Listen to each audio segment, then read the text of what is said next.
Good morning. आप सभी का हार्दिक स्वागत और अभिनंदन। आज के इस वीडियो व्याख्यान में हम जिस चीज़ को लेके बात करेंगे वो है राज्य की उत्पत्ति के बारे में। जो सामाजिक समझौता सिद्धांत है उसके जो 3 विचारक हैं उसमें हॉब्स, लॉक और रूसो का नाम प्रमुखता से लिया जाता है।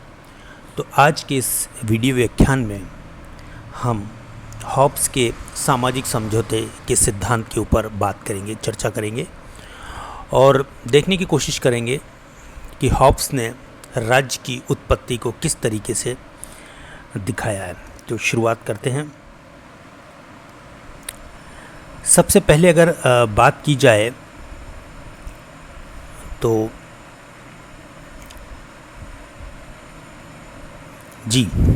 हॉब्स के सामाजिक समझौते का सिद्धांत। हॉब्स इंग्लैंड के निवासी थे और राजवंश से संपर्क के कारण उनकी विचारधारा राजतंत्रवादी थी। हॉब्स के समय इंग्लैंड में राजतंत्र और प्रजातंत्र के समर्थकों के बीच काफ़ी तनावपूर्ण संबंध थे, विवाद था और हॉब्स का मत था कि शक्तिशाली राजतंत्र के बिना देश में शांति और व्यवस्था स्थापित नहीं हो सकती। अपने इस विचार का प्रतिपादन करने के लिए उसने 1651 में अपनी पुस्तक लेवियाथन में सामाजिक समझौता सिद्धांत का प्रस्तुत किया है, जिसको 3 हिस्सों में हम समझ सकते हैं। पहला है मानव स्वभाव, दूसरा है प्राकृतिक दशा और तीसरा है समझौता। आइए एक एक करके इसका जायज़ा लेते हैं। मानव स्वभाव के ऊपर चर्चा करेंगे सबसे पहले, क्योंकि सामाजिक सिद्धांत की जो शुरुआत होती है वो मानव स्वभाव के साथ ही होती है। तो आइए उसको देखते हैं कि हॉब्स किस तरह से मानव स्वभाव का चित्रण करता है। हॉब्स कहता है कि मानव एक स्वार्थी, अहंकारी और आत्म अभिमानी प्राणी है। वह सदा ही शक्ति से स्नेह करता है और शक्ति प्राप्त करने के लिए ही सदैव प्रयत्नशील होता है। तो यहाँ पर हम देखते हैं कि हॉब्स की जो मानव स्वभाव के बारे में धारणा है वो कहीं ना कहीं मानव को एक अविश्वासी जीव के रूप में प्रस्तुत करती है। और इसका जो कारण है विद्वानों ने बताया है कि हॉब्स जिस समय पैदा हुआ था आर्मेडा का गृह युद्ध में उसने अपना जीवन यापन किया था। तो ऐसी स्थिति में मानव स्वभाव के बारे में उसकी जो धारणा बनी वो कहीं ना कहीं उसने अपने सामाजिक परिवेश से जो इनपुट प्राप्त किए थे उस आधार पर बनी। इंग्लैंड में चल रहे गृह युद्ध ने उसके समक्ष मानव स्वभाव का घृणित पक्षी रखा और उसने अनुभव किया कि मनुष्य एक स्वार्थी, अहंकारी और आत्म अभिमानी प्राणी है। वह सदा शक्ति से स्नेह करता है और शक्ति प्राप्त करने के लिए ही प्रयत्नशील रहता है। तो जाहिर सी बात है, जब मानव का स्वभाव इस तरीके का होगा तो जब राज्य और समाज की स्थिति नहीं होगी, ये दोनों ही संस्थाएं नहीं होंगी, तो उस समय जो मानव पूर्णतः स्वार्थी है, अहंकारी है और शक्ति से स्नेह करने वाला है, तो ऐसे मानव से परिपूर्ण पर्यावरण किस तरह का होगा, प्राकृतिक दशा जिसको हम कहते हैं वो किस तरह की होगी। आइए उसको देखते हैं। प्राकृतिक अवस्था किस तरह की थी, मानव स्वभाव के बारे में हमने चर्चा की हॉब्स के अनुसार। अब देखते हैं कि हॉब्स के अनुसार प्राकृतिक अवस्था किस तरह की थी।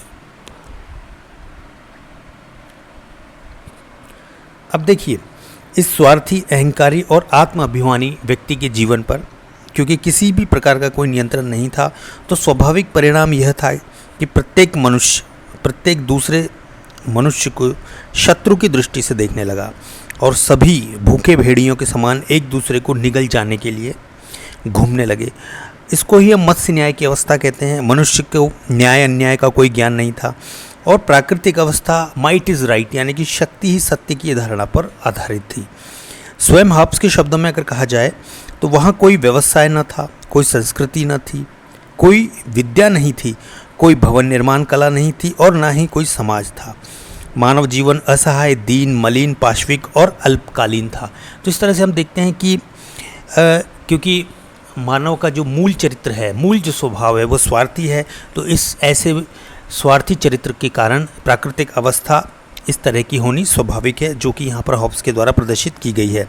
अब समझौते का कारण क्या है? देखिए, जीवन और संपत्ति की इस असुरक्षा तथा मृत्यु और संहार के इस भय ने व्यक्तियों को इस बात के लिए प्रेरित किया कि वे इस असहनीय प्राकृतिक अवस्था का अंत करने के उद्देश्य से एक राजनीतिक समाज का निर्माण करें। तो यहाँ पर स्वाभाविक था, क्योंकि ऐसी मत्स्य न्याय की अवस्था में चाहे व्यक्ति कितना भी शक्तिशाली हो, वो कहीं ना कहीं असुरक्षित होता था। उसे अपने मारे जाने का, अपनी संपत्ति का हमेशा से भय सताता रहता था। तो ऐसे व्यक्ति में ऐसे परिस्थितियों में हर व्यक्ति असुरक्षित था। उसके जीवन की कोई निश्चितता नहीं थी, उसकी संपत्ति की कोई सुरक्षा नहीं थी।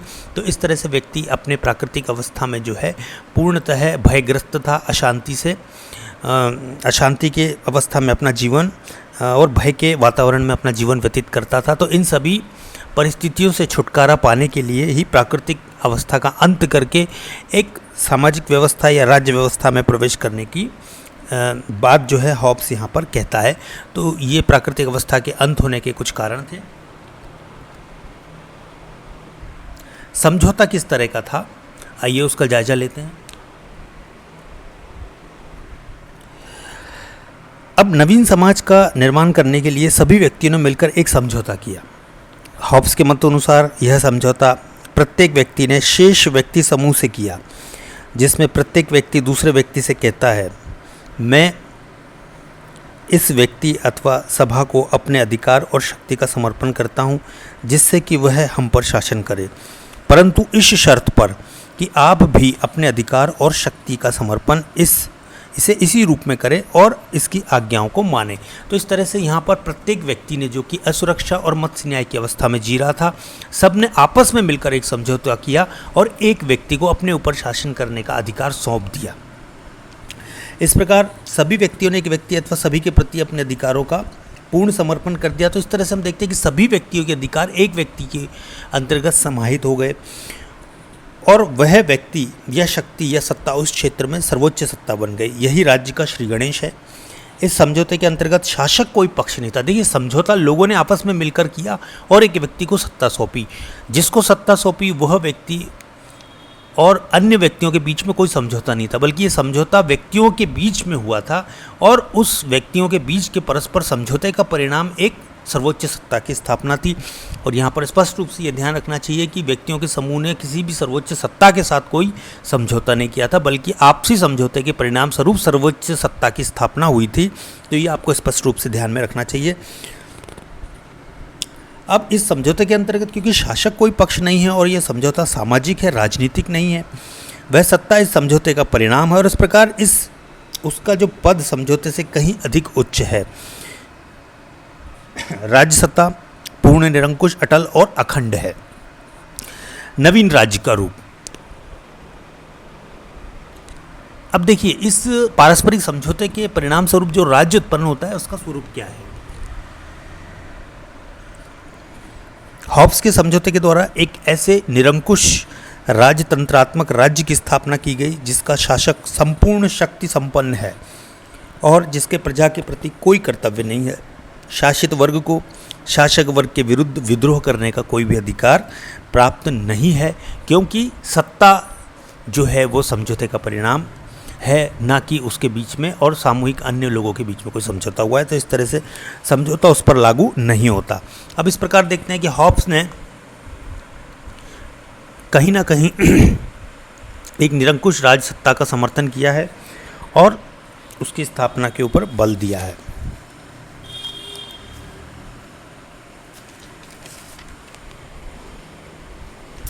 इसकी कुछ आलोचनाएं हम देख लेते हैं साथ ही साथ में इसी व्याख्यान में। मानव स्वभाव और प्राकृतिक अवस्था का वर्णन एकाकी और अवास्तविक है। हॉब्स ने मानव स्वभाव का चित्रण स्वार्थी, अहंकारी और आत्म अभिमानी के रूप में किया है, लेकिन मानव स्वभाव की ये व्याख्या पूर्णतः एकांकी है। मानव स्वार्थी प्राणी होने के साथ ही साथ सामाजिक प्राणी है और उसमें दया, सहानुभूति, प्रेम का भाव भी पाया जाता है। इस प्रकार उसके द्वारा प्राकृतिक अवस्था का जो वर्णन किया गया है वह ना तो ऐतिहासिक है और ना ही वास्तविक है। प्रत्येक मनुष्य प्रत्येक दूसरे मनुष्य के साथ युद्ध की कल्पना नितांत त्रुटिपूर्ण है। दूसरी आलोचना के देख लेते हैं हम लोग। अतार्किक। यदि यह मान भी लिया जाए कि प्राकृतिक अवस्था का व्यक्ति असामाजिक, स्वार्थी और झगड़ालू था, तो प्रश्न ये उपस्थित होता है कि इस प्रकार के असामाजिक व्यक्तियों में समझौता करने की इच्छा व सामाजिक भावना का अचानक से एक रात में उदय कैसे हो गया। तो ये समझ पाना मुश्किल है। तो इस आधार पर कहा जा सकता है कि हॉब्स का जो समझौते का वर्णन है वो अतार्किक है। तीसरा बिंदु है भय के आधार पर राज्य की स्थापना नहीं। हॉब्स के अनुसार भय और स्वार्थ जैसी है भावनाओं के आधार पर राज्य की स्थापना की गई है, जो नितांत अनुचित और असंभव और कल्पनीय लगता है। वास्तव में राज्य या समाज भय और स्वार्थ पर नहीं वरना अनुभूति, सद्भावना, सहयोग और सामाजिक हित की भावना पर आधारित है।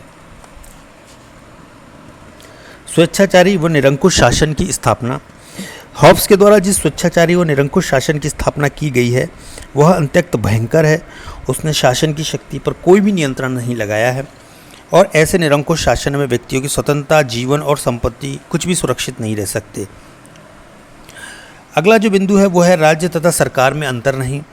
तो हॉब्स के सिद्धांत की एक विशेष त्रुटि यह है कि उसने राज्य और सरकार में कोई अंतर नहीं किया है, इसीलिए उसने केवल राज्य के विरुद्ध नहीं वरना सरकार के विरुद्ध भी प्रजा के विद्रोह को अमान्य ठहरा दिया है।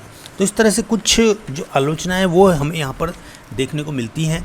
लेकिन हॉब्स के इस सामाजिक समझौते के सिद्धांत की जो परिकल्पना है कहीं ना कहीं उसका एक महत्व भी है और उसका महत्व को हम इस रूप में रेखांकित कर सकते हैं कि हॉब्स ने इस सत्य का प्रतिपादन किया है कि राज्य दैवीय उत्पत्ति नहीं है वरना मानवीय संस्था है, कृत्रिम रूप से उसका निर्माण किया गया है। इसके अतिरिक्त हॉब्स की विचारधारा ने संप्रभुता की धारणा के प्रतिपादन का मार्ग भी प्रशस्त किया है और ख़ासतौर से एक कानूनी संप्रभुता की जो अवधारणा है कहीं ना कहीं उसके बीच हमें यहाँ पर हॉब्स के विचारों में देखने को मिलते हैं। तो आज हमने इस वीडियो व्याख्यान के माध्यम से हॉब्स के सामाजिक समझौते के बारे में जानने समझने की कोशिश की और उम्मीद है कि आपको ये वीडियो व्याख्यान पसंद आया होगा। मिलते हैं अगले वीडियो व्याख्यान में जिसके अंतर्गत हम लॉक के सामाजिक समझौते के ऊपर चर्चा करेंगे। वीडियो में बने रहने के लिए आप सभी का बहुत बहुत धन्यवाद।